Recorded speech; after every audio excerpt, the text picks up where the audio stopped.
Assalamualaikum warahmatullahi wabarakatuh. Selamat pagi semuanya. Bagaimana kabarnya hari ini?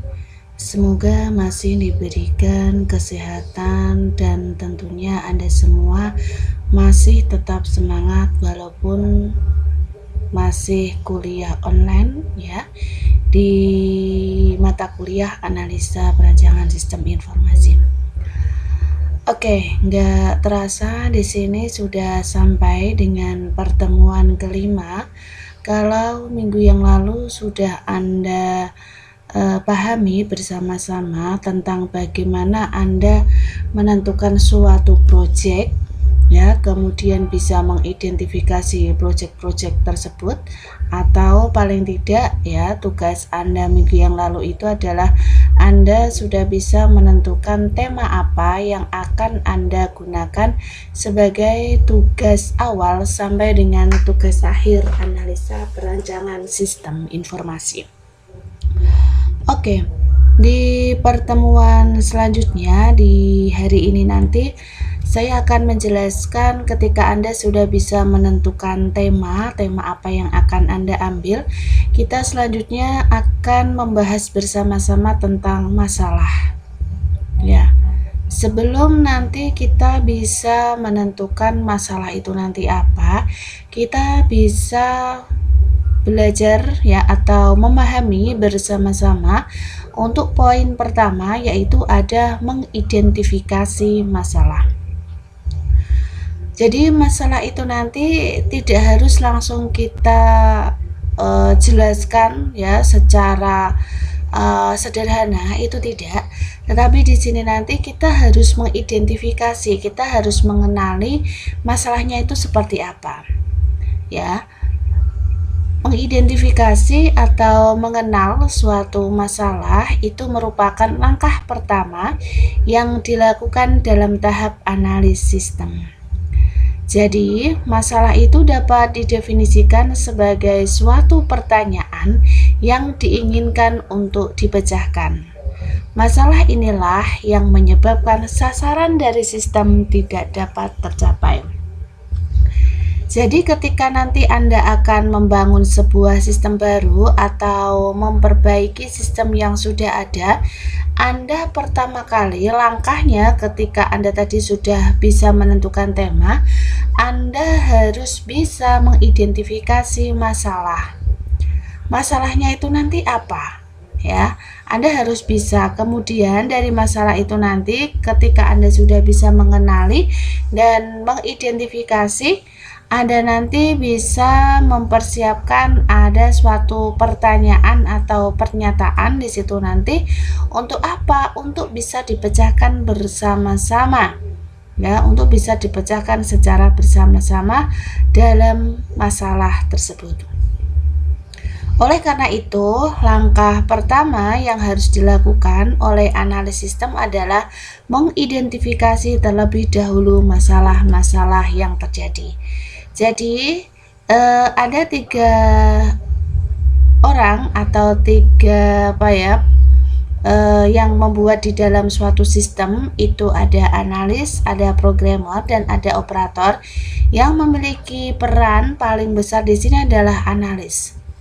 Ketika analis itu nanti dia salah di dalam menganalisa, dia salah di dalam membuat suatu masalah dan solusi, ya, maka tidak dapat menghasilkan atau mendapatkan sistem yang baik. Karena apa? Karena di situ nanti seorang analisnya salah, ya. Makanya ketika nanti Anda misalkan menjadi seorang pimpinan di situ nanti Anda harus bisa mencari seorang analis yang benar-benar dia memahami sistem. Jangan sampai analis itu nanti dia tidak memahami sistem sama sekali. Ada beberapa tugas yang harus dilakukan oleh analis sistem. Ada mengidentifikasi penyebab masalah, kemudian mengidentifikasi titik keputusan, dan mengidentifikasi personel-personel kunci. Jadi tugas seorang analis itu nanti ketika tadi dia sudah mendapatkan masalah, dia tidak hanya mencari masalah saja, Tetapi di situ nanti ada poin yaitu mengidentifikasi titik keputusan. Jadi harus mencari solusi apa yang sesuai dari permasalahan tersebut. Dan yang ketiga itu adalah mengidentifikasi personil. Siapa saja nanti yang terlibat di dalam sistem tersebut. Apakah sistem tersebut nanti itu baru akan dibangun ataukah pengembangan dari sistem yang ada. Maka personil-personil di situ nanti juga harus dilibatkan. Apakah personil A, B, C itu nanti misalkan cocok tidak untuk bagian sistem yang akan kita bangun. Oke, kita ke poin satu-satu ya tadi, mengidentifikasi penyebab masalah. Analis sistem itu harus mempunyai pengetahuan yang cukup tentang aplikasi yang sedang dianalisisnya. Untuk aplikasi bisnis, analis sistem perlu mempunyai pengetahuan tentang sistem bisnis yang diterapkan di dalam organisasi. Jadi ketika nanti Anda menjadi seorang analis sistem A, B, C, Anda harus bisa mengenali secara betul sistem tersebut itu nanti seperti apa. Jadi kita nanti ketika membuat suatu analisa, menguraikan suatu masalah itu tidak salah. Karena kita sudah memiliki suatu knowledge atau suatu pengetahuan bagaimana nanti kira-kira cara mengatasi di dalam problem atau masalah tersebut. Kemudian ada mengidentifikasi titik keputusan. Ketika tadi seorang analis sudah mencari masalah, dia tidak hanya mencari masalah saja, tetapi di sini nanti juga ada poin 1.2 itu adalah mengidentifikasi titik keputusan. Titik keputusan itu menunjukkan suatu kondisi yang menyebabkan sesuatu terjadi. Jadi ketika di situ nanti ada masalah atau ternyata ada problem, maka bagaimana cara mengatasinya? Ya, keputusannya seperti apa? Ya, itu adalah mengidentifikasi titik keputusan. Kemudian kalau sudah ada poin yang kedua setelah Anda mempelajari masalah, ada poin yaitu memahami kerja sistem. Jadi Anda harus bisa mengetahui alur sistem yang berjalan itu seperti apa. Ketika nanti Anda membuat FOD atau biasa disebut dengan flow of document, di situ nanti Anda tidak boleh ngarang sendiri. Ya, bercerita sendiri itu tidak. Kenapa? Karena di setiap instansi atau di setiap perusahaan itu pasti memiliki alur sistem yang berjalan. Ini adalah memahami kerja sistem. Langkah ini dapat dilakukan dengan mempelajari secara terinci bagaimana sistem yang ada itu beroperasi. Diperlukan data yang dapat diperoleh dengan cara melakukan penelitian. Jadi ketika memahami kerja sistem itu kita harus benar-benar tahu ya bagaimana sistem tersebut nanti beroperasi, dan ketika kita nanti membutuhkan data kita harus membuat suatu penelitian. Jadi analis sistem itu perlu mempelajari apa dan bagaimana operasi dari sistem yang ada sebelum mencoba untuk menganalisis permasalahan. Jadi seorang analis itu nanti dia harus mempelajari terlebih dahulu sistemnya itu seperti apa. Ya, kalau sudah itu nanti dari sistem yang ada sudah dipelajari bagaimana dia menganalisa permasalahan. Kemudian nanti juga pasti ada kelemahan dan kebutuhan pemakai sistem untuk dapat memberikan rekomendasi pemecahannya. Pasti ada itu. Ketika di situ nanti kita sudah membuat suatu hasil analisa atau analisis sistem itu tadi, tapi kita tidak membuat rekomendasinya, pemecahannya. Terus bagaimana cara mengatasi dari permasalahan tersebut? Itu tidak bisa. Jadi ada poin yang kedua itu adalah memahami kerja sistem yang ada. Berarti di situ nanti harus mempersiapkan pemecahannya apa ketika terjadi suatu masalah. Ada beberapa cara bagaimana untuk mengumpulkan sebuah data. Ada menggunakan wawancara, observasi, daftar pernyataan, dan pengambilan sampel. Tergantung nanti ketika Anda di dalam tugas absi ini nanti, bagaimana cara Anda bisa mengambil suatu data. Apakah dengan tahapan interview atau wawancara, kemudian observasi, kita langsung pengamatan langsung ya, atau kita memberikan daftar pertanyaan dan kita juga bisa mengambil sebuah sampel. Tugas yang perlu dilakukan di langkah memahami kerja sistem yang ada. Di sini ada beberapa poin ya, ada 8 poin. Ini adalah kita pertama harus menentukan jenis penelitian, kemudian merencanakan jadwal penelitian, mengatur jadwal wawancara, jadwal observasi, jadwal pengambilan sampel, kemudian membuat penugasan penelitian, membuat agenda wawancara, dan mengumpulkan hasil penelitian. Jadi ada beberapa tugas ini nanti di dalam bagian memahami kinerja sistem yang ada. Ini maksudnya bukan tugas untuk Anda, tidak, tapi ini adalah tugas di bagian seorang analis di memahami kinerja sistem yang ada. Karena ketika di situ ada poin memahami kinerja sistem yang ada, dia harus mengetahui seluk-beluk perusahaannya itu seperti apa. Jadi yang pertama jenis penelitiannya itu apa, kemudian jadwal, ketika kita membuat jadwal wawancara, observasi, interview itu nanti juga apa ya. Kemudian ini tadi menentukan jenis penelitian sudah, jadwal ya, ini adalah penjelasan menganalisa hasil penelitian. Jadi setelah Anda tadi memahami kinerja sistem yang ada poin yaitu menganalisa hasil penelitian. Metode pengumpulan data di dalam penelitian tadi sudah saya jelaskan, ada macam-macam, ada interview, wawancara, kemudian ada pengambilan sampel, dan lain sebagainya. Langkah ini dilakukan berdasarkan data yang telah diperoleh dari hasil penelitian yang telah dilakukan. Ada poin 5.1 itu adalah menganalisa kelemahan sistem. Kita harus menganalisa kira-kira kekurangan sistem itu seperti apa. Kita bisa misalkan menggunakan metode pengumpulan data dengan metode interview. Kita bisa menanyai ataupun memberikan pertanyaan kepada pihak yang benar-benar terlibat. Jadi dia nanti ketika ditanya bisa menjawab dari beberapa poin pertanyaan. Misalkan ketika kita berada di poin menganalisa hasil penelitian.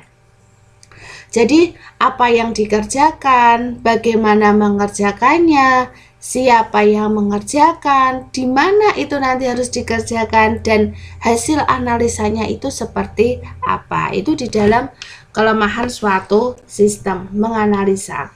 Jadi ketika nanti Anda membangun sebuah sistem, jangan-jangan kita tidak tahu bagaimana cara kita nanti membuat sebuah analis ataupun apa yang akan kita kerjakan, itu tidak tahu, ngeblank semuanya. Ya, berarti Anda belum memahami konsep menjadi seorang analis. Ya. Kemudian ada juga menganalisa kelemahan sistem itu sebaliknya dilakukan untuk menjawab mengapa dikerjakan, perlukah dikerjakan, dan apakah telah dikerjakan dengan baik. Ini adalah menganalisa kelemahan sistem. Kemudian menganalisa kebutuhan informasi pemakai atau manajemen. Tugas lain dari analis sistem yang diperlukan sehubungan dengan sasaran utama sistem informasi, yaitu menyediakan informasi yang dibutuhkan bagi para pemakainya. Itu juga perlu dianalisa. Jadi ketika seorang analis itu nanti sudah mencoba akan menganalisa, dia akan mencari itu berdasarkan kebutuhan informasi apa saja yang nanti harus dibutuhkan. Jadi nanti akan dicari datanya, karena data itu adalah real atau fakta sesungguhnya. Jadi ketika itu nanti tidak ada hasil dari seorang bagian misalkan arsip untuk mencari kebutuhan informasi, datanya seperti apa, ternyata tidak diberikan, maka yang akan kebingungan itu adalah seorang analis. Dia nulis apa nanti, kan nggak bisa. Kemudian kalau tadi sudah ada menganalisa kebutuhan informasi, selanjutnya itu adalah membuat laporan hasil analisa. Jadi laporan hasil analisa itu diserahkan ke panitia pengarah atau biasa disebut dengan steering committee yang nantinya akan diteruskan ke manajemen. Pihak manajemen bersama-sama dengan panitia pengarah dan pemakai sistem akan mempelajari temuan-temuan dan analis yang telah dilakukan oleh analis sistem yang disajikan dalam laporan ini. Jadi Anda nanti ketika sudah melakukan sebuah analisa tidak sampai berhenti Anda hanya interview atau wawancara saja, tidak. Tapi di sini nanti Anda harus tertuang bagaimana Anda bisa membuat laporan hasil analisa. Ya. Jadi di situ nanti Anda harus pahami membuat laporan analisa itu seperti apa. Ya, ini nanti silakan dibaca. Ya, ada teknik pengumpulan informasi. Ya, ini nanti untuk tugas harian kelima mudah saja di sini, tidak mempersulit Anda. Bu, kenapa di setiap pertemuan di sini untuk absi ada tugas? Ya, setiap pertemuan saya usahakan nanti ada tugas, walaupun di situ nanti tugas-tugas harian simple-simple semuanya, tidak tugas yang terlalu besar. Jadi yang di sini nanti tugas harian kelima itu malah menggabungkan dari tugas sebelumnya. Ya, jadi yang pertama itu adalah tentukan tema tugas absi Anda di pertemuan kelima ini. Karena kemarin itu masih banyak sekali yang WA dan hubungi saya pengen ganti judul antara tugas ketiga keempat. Saya harapkan yang kelima ini nanti Anda sudah fix, ya, tidak berganti judul kembali. Tentukan tema tugas Anda.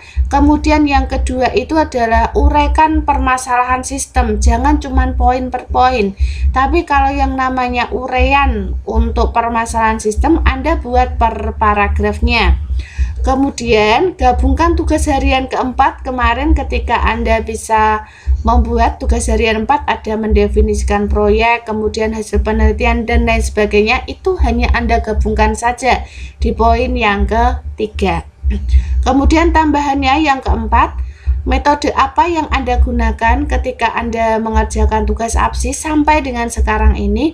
Apakah Anda sudah menggunakan metode wawancara atau interview, ataukah menggunakan metode misalkan observasi? Misalkan tetangga Anda memiliki sebuah perusahaan itu nanti lumayan, ya, Anda pengen observasi ke sana, ataukah hanya menggunakan studi literatur saja?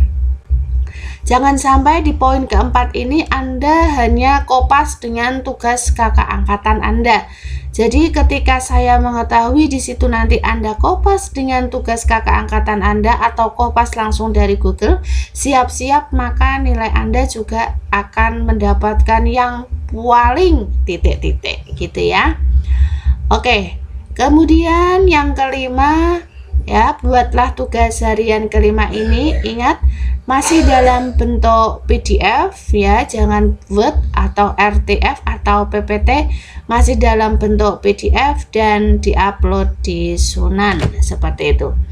Oke, terima kasih, itu saja penjelasan dari tugas harian kelima, ya. Terima kasih atas partisipasi dan kerjasamanya. Mohon maaf di pertemuan yang kelima ini belum bisa mengadakan pertemuan secara offline karena kita belum masuk ke sub pokok bahasan perancangan. Jika sudah masuk ke sub pokok perancangan, berarti kita nanti insya Allah, misalkan kalau waktu memungkinkan, kita akan mengadakan kuliah secara offline seperti itu. Oke, tetap semangat di dalam belajar. Pesan saya tetap jaga kesehatan, tetap patuhi protokol kesehatan. Saya ucapkan terima kasih. Mohon maaf. Wassalamualaikum warahmatullahi wabarakatuh.